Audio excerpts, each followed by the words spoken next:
We're continuing talking about the property tax and the real estate fraud and property tax. It's a reality. It's going to happen. And what is it going to mean when everybody needs to file by Monday? So to tell us some more about it is the Vice President of the Association of Real Estate Agents of Trinidad and Tobago, or AREA. So I'd like to welcome Mr. Mark Edghill. Good morning to you. Thank you very much. Glad to have you with. Nice to be here. Real estate fraud. It's been talked about. People are saying, what if I do so-and-so, or what if someone doesn't do so-and-so? What's going to happen? Right. Well, first and foremost, we have the annual real estate seminar, which AREA has been putting on for the last 15 years. This particular session is being offered tomorrow, is going to be touching on the property tax issues and also the fraud. Recently, more and more so, it's becoming more and more evident to the stakeholders that legislation is necessary to protect consumers, to protect agents themselves, and to mitigate a lot of the fraud that is becoming more and more prevalent. You have people, there's identity theft, there are people that are forging documents, all these different things are what we're going to be touching on in the presentation from the Police Service Fraud Squad Division tomorrow. Also the property tax issues, we have Mr. Mark Farrell and Dr. Sanil Lalu, who are going to be touching on the property tax structure as it is now, any difficulties in terms of completing documents, the establishment of the values, those types of things. We also have, gratefully, the support of our Attorney General, the Honorable Faris Sarawi, who will be addressing us as well to give us an update on the legislative agenda. This is something that we've been working on for quite a while, and fortunately we are seeing some traction because of the fact that so many stakeholders are now realizing, in particular the FIU, who is trying to mitigate not only the fraud but the tax evasion, the money laundering, the terrorist financing, those types of things which do impact how the world views Trinidad and Tobago and how we comply and conform to some of the regulations that exist. So these are some of the things that we are touching on in our training, right, which is, like I said, annually. It is one of the continuing education options that the association has. The association is one of the few in Trinidad and Tobago that requires continuing education to maintain registration with the association, so you conform to standards, the standards of practice, rules, regulations, ethical behaviors, and so on, and that you have someone to be accountable to. So while the property tax and fraud is the hot topic these days, we are not only covering that, we also have Dr. Roger Hossain, who is going to be giving us, as he always does, a significant background on what has taken place in the last year in our economy and where he sees things going. He's usually spot on. Yes. Very, very informative. Some excellent information to help guide the industry and also help us with what we can expect going forward, because everyone is talking about difficult times, and the more desperate people get is the more tricks they try to apply, right?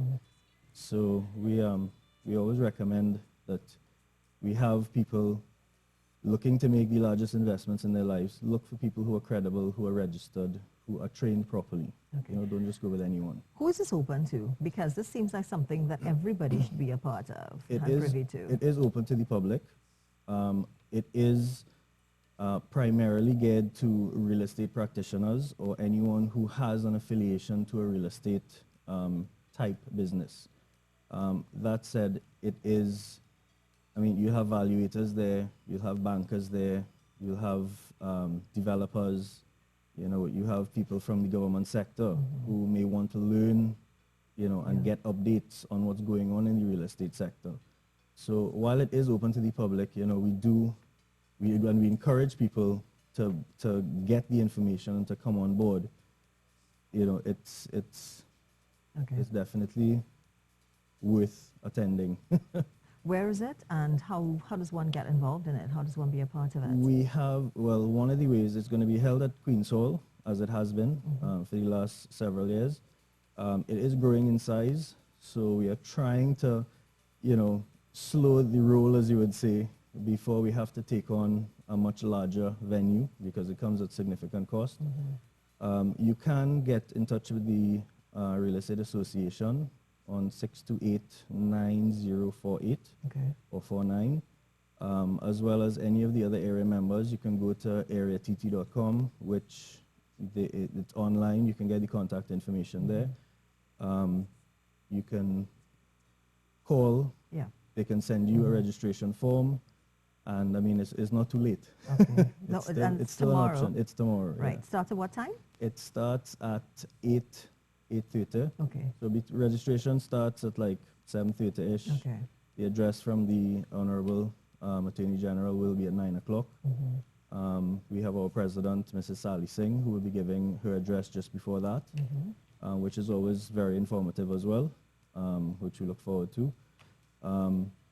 And we have question and answers after each segment. So anyone who has any concerns or questions that they want to ask to be dealt with and even help inform other people that may have similar questions and afraid to ask, the information tends to come out there in an open and comfortable forum. Okay. Now, what is the state of real estate fraud in Trinidad and Tobago? How bad, I don't even know if I want to ask that question, how bad is it? But what is the state of it? That question, I think, will be better for someone in the fraud squad because we don't always hear about what goes on. Okay. We are more, I would say, susceptible or exposed to the individuals who are looking to commit fraud, pretending to be people that they are not, looking at properties. We have some people, we've had issues, for example, where people will come looking for property of a certain value, claiming that they have investors, but then they want you to pick them up on Independence Square, and they want to go and see a $10 million property on the waterfront. It doesn't add up, and they always have stories. Yeah. And then they add on, they have interior designers, they have lawyers, everyone starts to get on board because they see that, this is a potential windfall almost, that if you're dealing with this person and they start adding up, okay, well, it ends up being like $100 million worth of property they claim that they want to buy. It seems, I haven't had the personal experience of it actually moving forward to that point, but it seems that their approach is to move to get some kind of a deposit for the property from whoever the investors are locally or internationally, and then make off with that, right? We have people that are taking information off of title on property, putting their picture on the person's ID, okay? And then going and transacting a sale. So when someone looks at their ID, it says so-and-so, Mr. X or Mrs. Y. You're seeing the picture and that's who it says they are, but it's really not them. So there's so much that you need to be careful of right now, and real estate agents are in a difficult position because we have to take information at face value, and there's only so much research and digging and due diligence as is required by the FIU to find out who these people are. So there's a lot that's going on. There are a lot of things that surprise us sometimes, but this is where we actually hope to get a lot more information and insight into what the fraud squad has actually been coming up with and seeing, so that we can know what actually to pay attention to. About how many real estate agents are there in Trinidad and Tobago? Based on, FIU research, all right, and our discussions and so on with them, we have efforted in the vicinity of 1,500 real estate people who dabble in real estate. Yeah, it's a lot, all right? However, it's mandatory by law that real estate practitioners register with the FIU. The FIU has in the vicinity of 500 registered. So as a result, you have 1,000 or 2/3 of people who dabble that are in and out of the industry that are not tracked. So again, fraud and terrorist financing and so on, you have issues where people that are dealing with agents who are compliant with the FIU guidelines and with the law you find that they will stay away from those people and go and do business with people who are not registered, so that their business is not being monitored. Yeah.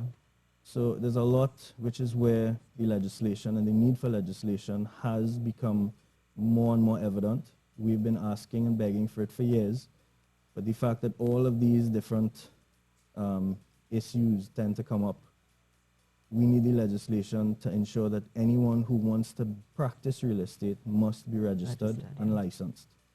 And that way we know that they're properly trained. The public will be dealing with someone who's properly trained, and they are going to have to be, in order to be licensed and registered, you have to be a part of the association so that we can monitor your training, that you are compliant, and that the FIU as well is predominantly what is monitoring the real estate transactions. Now, would you advise someone trying to sell or rent a property to go through a real estate agent, and why would you advise that? And if you would advise that, which I'm sure you will, how do we know, as someone who wants to rent or sell a property, that that is a reputable real estate agent? Okay, so the first part of the question, yes, I would recommend dealing with a real estate agent. Why? Because the agent will guide you properly. You tend to have a landlord maybe take advantage of a tenant in terms of pricing if the tenant is not properly informed. Okay? So a real estate agent practicing real estate ethically should be guiding the landlord or guiding the tenant as to what a fair market value or market price for that property is relevant to other properties around. Now, we do have the real estate association, so that when you want to verify if someone, as you say, is credible, you can contact the association and find out if Mr. X or Mr. Y is registered, or if this firm is registered with the association. So you do have that protection. That information is also available online. So it's not difficult to find and verify people. The FIU also has a list of registered agents. So you will find, you know, on their listed businesses, you will find the real estate practitioners who are registered with them also listed there. And it is a crime to deal with someone that's not registered with the FIU and practicing real estate. So you need to be careful. So if it is that... When I say it's a crime, sorry, they're committing a crime, so you are... Well, that's what I wanted to ask, because if it is that enabling it's a crime, that. right? Yes. So what are the consequences for that then? Maybe you may not even know that they're not. You think that this is a reputable real estate agent. You go with this reputable real estate agent. It's not, and it's a crime, as you said. So what happens to that person who is trying to rent or sell their property? Well, the person looking to rent or sell their property technically is not, if they are liable. for sale by owner, they have the right to sell their property. Okay. If I am a buyer or a tenant, I can buy or rent from that person. That's not a problem, okay?